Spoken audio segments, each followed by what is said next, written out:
বাংলাদেশে নৃশংসভাবে কাউকে মারার জন্য হিন্দু জাগরণ মঞ্চ একটা প্রতিবাদ মিছিল বার করেছিল, তাতে পুলিশ লাঠিচার্জ করলো, গুরুতরভাবে জখম করেছে অনেকজনকে, 17 জনকে অ্যারেস্ট করা হয়েছে, তার মধ্যে 7 জন মহিলা।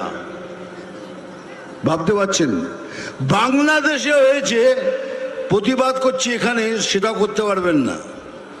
তার মানে সোজা ভাষায় এই সরকার বলে দিচ্ছে যা ইচ্ছে তাই করুন, আমরা বাংলাদেশের পক্ষে। আমরা যেভাবেই হোক এই পশ্চিম বাংলাকে ওয়েস্ট বাংলাদেশ করে ছাড়বো। তাহলে আপনারাও শুনে রাখুন, এই শরীরে যতদিন 1 ফোঁটা রক্ত থাকবে, कोई माई का लाल ये नहीं कर सकता।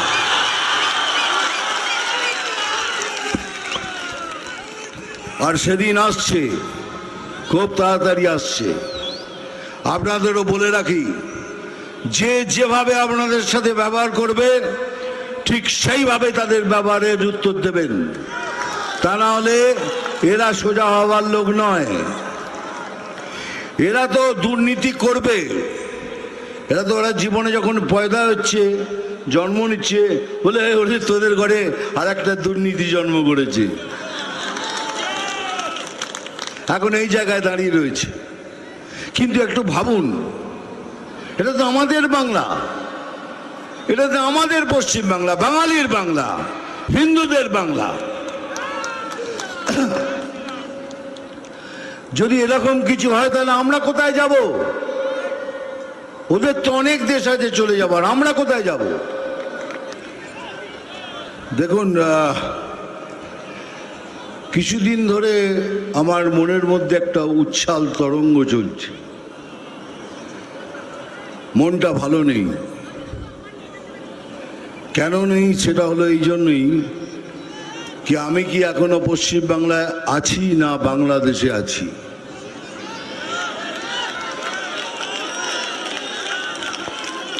কেন? তাহলে এরকম কেন হবে? ওখানে কেউ হারমোনিয়াম কেড়ে নিচ্ছে, তো ওখানে একটা বাচ্চা মেয়েকে মায়ের গান করার জন্য তাকে বাধা দেওয়া হচ্ছে, মায়ের গান করাতে বাধা দেওয়া হচ্ছে। এমন কোনো ধর্মীয় বই নেই যেখানে লেখা নেই, এখানে সব জায়গায় লেখা আছে যে মায়ের পায়ের নিচে স্বর্গ, मां के पैरों तले जन्नत है। अगर তাই যদি হয় তাহলে মা সাম্প্রদায়িক হলো কি করে? এই জন্য হচ্ছে এখানকার সরকার ছুট দিয়ে রেখেছেন। আমরা কিন্তু বারবার বলছি আমরা মুসলমানদের খিলাফ নই, আমরা ভারতীয় মুসলিমদের এগেনস্টে নই, আমরা ওই মুসলিমদের এগেনস্টে যারা ভারতের ক্ষতি করতে চায়।